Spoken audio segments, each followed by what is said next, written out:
Good shepherd अकॅडमीच्या वार्षिक स्नेहसंमेलनाप्रसंगी विद्यालयात एकेरी नृत्य स्पर्धा काल उत्साहाच्या वातावरणात संपन्न झाली आहे। प्रस्तुत स्पर्धेचे उद्घाटन कळवण पंचायत समितीच्या शिक्षण विभागाच्या क्लर्क सौ मयुरी देवरे यांच्या हस्ते करण्यात आले। कार्यक्रमाच्या अध्यक्षस्थानी शाळेच्या मुख्याध्यापिका सौ अनिता रौंदळ होत्या। विद्यार्थ्यांनी सादर केलेल्या विविध नृत्यांनी उपस्थित मान्यवरांची मने जिंकली। विद्यार्थ्यांनी देशभक्तीपर गीते, पारंपरिक लोकनृत्य, सामाजिक प्रबोधनपर, जनजागृती, देवीचा जागर अशा विविध विषयांवर नृत्य सादर केले।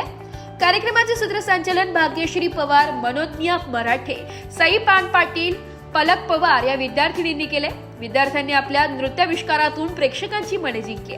विद्यार्थ्यांचा आत्मविश्वास वाढावा व त्यांच्यातील कलागुण सादर करण्याची त्यांना संधी मिळावी त्यासाठी कार्यक्रमाचे आयोजन केले गेले असे शाळेच्या मुख्याध्यापिका सौ अनिता रौंदळ यांनी सांगितले।